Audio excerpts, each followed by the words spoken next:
There is an epidemic of abducted children and women in America that's not getting media attention. Black children make up about 33% of all missing child cases in America. And I believe black women make up 40%. I'm not sure if that's the exact number. And who's to say this number's not higher, right? To give context, black people only make up 13% of the country. Right. The question I have is, how many of these victims are sex trafficking victims? Very good question. I'll say it this way. We did a protest in Atlanta a few years back. It was Stop Sex Trafficking ATL. We went to the Capitol, I believe, and we were exposing the fact that how is it that you have so many girls missing and boys missing in a city that has so many black-owned businesses? People are constantly doing business with each other, events, coming out, being aware, coming together, collaborating, but you're not collaborating about that topic right there that is so taboo to talk about, but it's happening. How is that not, something that's being talked about? Well, because the city is in on it, and some of our people are in on it. A lot of the sex trafficking is taking place through the strip clubs, where girls are being enticed to do it. They are kidnapping a lot of our people from different locations. You got a lot of our young sisters and young brothers meeting up with people from the internet, never coming back home. See, a lot of things are happening because some of our own people are involved. That's why it's not being talked about as much. I'm talking about the pimps don't look like they used to back then. Continue. It's a different world now, bro. A lot of pimps are female. This is a thing we have to look at. A lot of pimps are female, a lot of pimps are male, and a lot of them are black male and females. And they're not extravagant, bro. And they're not. We have a prototype of a pimp that no longer exists. So when a person doesn't look like that, they don't understand that. Everybody ain't Bishop Magic Don Juan. Everybody ain't out here with chains and hats and canes. No, I'm talking. I done ran a pimp off the block one time in L.A. A Honda Civic and a T-shirt is what he had on. So it's not what you think. But again, the point is a lot of our people are involved in it. Then the U.S. government is involved in it because it is feeding the bottom line, the actual financial system of America. You're talking about sex trafficking, brother, is not making hundreds of thousands, millions, not even tens of millions, billions of dollars in this industry, sending children off to different countries and different nations, sex trafficking through Atlanta, Georgia, sex trafficking through different parts of Texas, sex trafficking through Orange County, sex trafficking through different parts of LA, California, Florida. It is happening. And people are co-signing it. A lot of our people are co-signing it. That's the thing that disturbed me. I grew up with the whole, when every rapper was a pimp vibe, that era, right? And I didn't really understand it. Bro, I didn't really understand the game till I read Iceberg Slim's book to really understand how deep the thing was. Like, I just didn't understand the concept of, like, this lady was really giving this man all her money to go have sex with strangers. I don't think people fully understand that concept, how wild it is in regards to the mental manipulation, how broken she is, the different tactics they use to keep them there. And it's like, it's pretty sick. And the issue I have with the artists that represent is like, man, it's just, I don't condone physical violence on people, but like, I don't know, they're in that area, pedophiles with me in regards to what they do, bro. It has its place. See, it starts in the home. This is why black fathers matter. It is extremely important to have the father in the home. See, again, y'all can have your arguments. That's cool. Start co-parenting. Get over yourselves. You have children now. That's a whole life that you both came together, whether if you planned to or not, it happened. So now you have to get over your egos, get over whatever it is, and say, for the betterment of this child, the future of our nation of people, we have to come together and do what is best for them. Why? Because that little girl, depending on how much love she gets or does not get from that man, is going to go out and seek it from somebody else.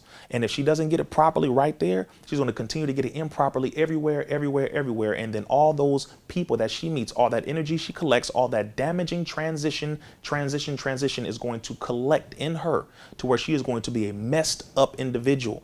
And she's going to be willing to do things that are so low down because all she knows is low down. She don't know nothing else. She doesn't know about her divine femininity. She doesn't know her connection to nature and her connection as a mother or the queen of civilization. She don't know about that. Nobody taught her that. They taught her this equals love. Sex is love. Money is love. Oh, okay. That's what she's taught. Fathers are important, bro. And then the sisters, the mothers have to be important when it comes to knowing exactly what to do with that too. Never allow your daughters to interact with men in a certain way. Don't just have her out there like that. Don't have yourself out there like that. She's looking at you and she's going to emulate what you do. Why? Because that's mama. That's my first example. Mama is God for a child at the very beginning. So we have to be mindful, brother, of how we interact and how we operate around children, because they develop and become what we are now dealing with in our society. They take over after we do. So whatever we put in them is going to be produced and is going to duplicate, replicate, and activate all out here. So if we don't like the way society is, we need to look at what the hell we are doing or not doing as parents. The female pimps, are they using the same tactics as the men? Like, how are they getting the women? I've talked to a few sisters, man.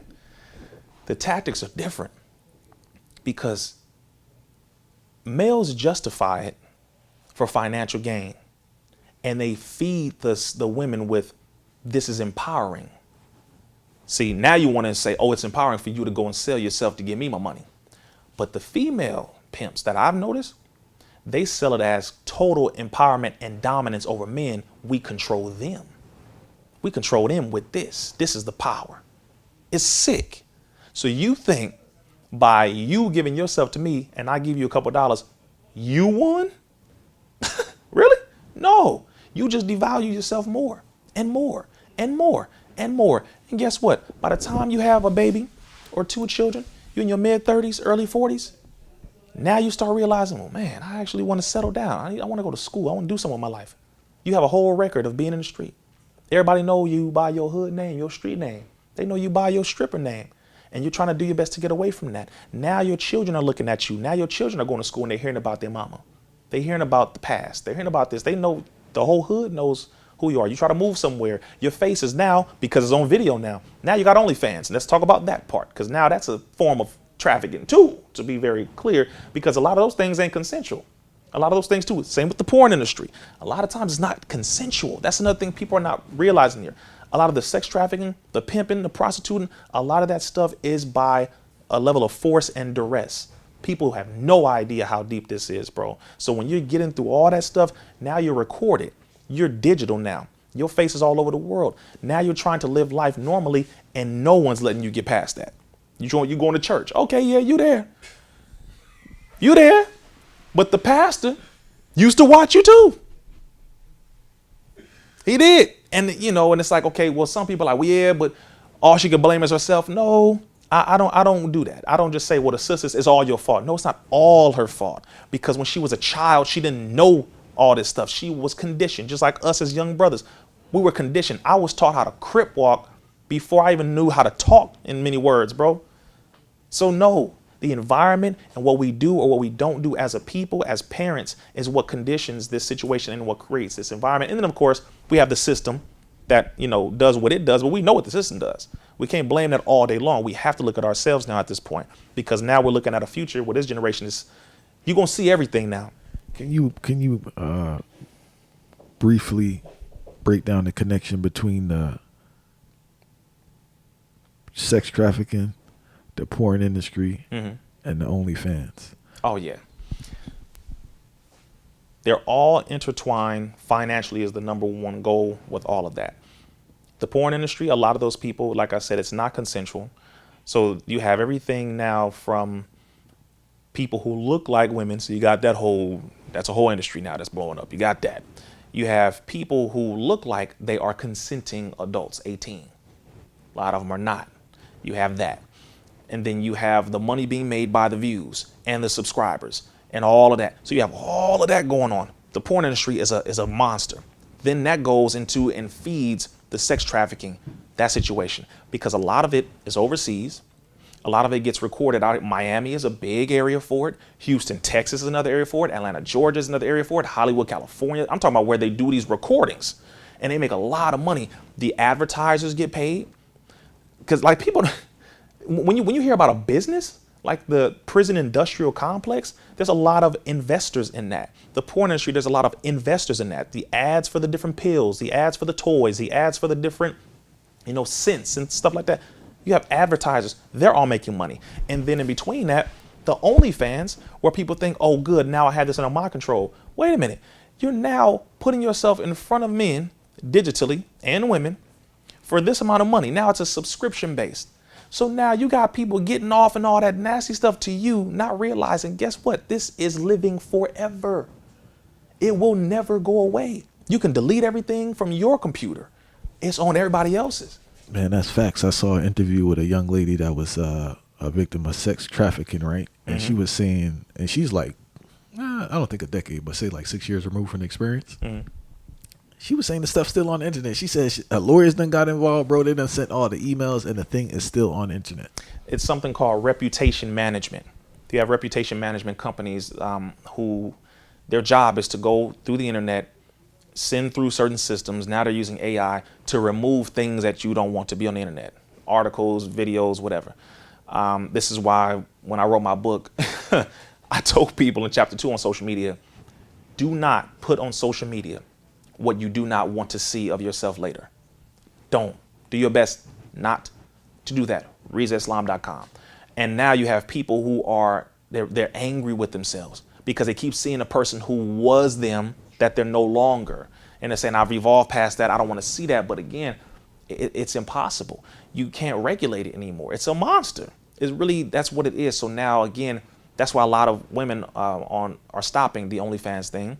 A lot of men are stopping the OnlyFans thing because they're realizing this is destroying my life in real life. The internet is not just some separate world. It's together now. Like, it's really together now, you know, and that's the thing. You got people talking the same way they abbreviate on text messages and on posts. They're talking the same way. LOL, like, LOL, but we in person, brother. What are you? So that lets me know where your head is. You're still stuck in that world. So it's all connected, brother. And it's a deep thing that has to be addressed. The more people address it, the more we'll stop, because it's getting younger and younger and younger. Now, and I'm going to end on this point, you have groups of very disgusting men and women too, some women too, who travel overseas to certain nations to have intercourse with children as young as 1. I'm telling you. I've heard about it, right? Yes. And I just it's very real. I don't understand what takes place. Like, what do you do? Other nations that don't have strict laws. No, I mean, like, sexually, like, what do they do? Like, that's what I don't understand. Like, there have been reports. I've seen these things, brother, not just with documentaries, but people who are involved in these things, where that you have sick men. Like we talked about the pedophile circumstance. You have a lot of these sick individuals who have fantasies of doing things that are so harmful to children. That, as you said, although, we don't believe in physical violence, but it does have its place when it comes to people like that. They have a sick fetish, bro, where they think of what can I do to that child, that baby? And you have some people who act out on that. See, those are the kind of people that, no, you can try to say pray for it. No. Examples have to be made in order for certain things to stop, because other nations of people won't talk about it. They're going to be about it. You're not going to come over here and just do that. You see, and that's something that has to be addressed. I'm talking about that devil side of people that activates itself. You have to address it and stop it and let the world know you cannot do this. And if it comes out more, then there'll be less of that stuff happening. But as long as we continue to, my coochie pink, my booty all brown, okay. You do know that that's happening all over the world, and you're only perpetuating and helping that to grow, right? You mentioned the evil side of people. Do you think man is naturally good, or is man's natural state what it is, what it's been demonstrating to be? Man, I believe, is naturally good. The original man. We got original people. Now, you can manipulate. You can create a Frankenstein's monster, if you will. You drop somebody in this environment the way it is right now, you're going to get a reflection of this environment. You'll get a 2-year-old playing with a gun irresponsibly, sagging, trying to say the words that they hear on TV or social media. But if you have them in their basic natural state and you have the environment set up, properly socialized to where they can walk into what is natural culturally, then it's going to be of benefit to the people, because that's all we really had as a natural culture. Outside of any negative things, it was really what is beneficial for the man, the woman, the children, for society, things that help the society, not things that destroy it. Why? Because that's not beneficial to the culture. That's not beneficial to society. That's not natural. So that side of people, that devil side of us, we have to put in check. You just have to, for the benefit of society. So man, I believe is basically good. Absolutely. I don't agree with the Catholic Church and all that, and man is born in original sin. Yeah, well, because they manipulated that story, but they can make, do things with little boys, and they say that's good, but man, is it? No, I don't. All of that nonsense. If you allow a person to be in their natural state, they will be good, but you have to set up the environment to make it so.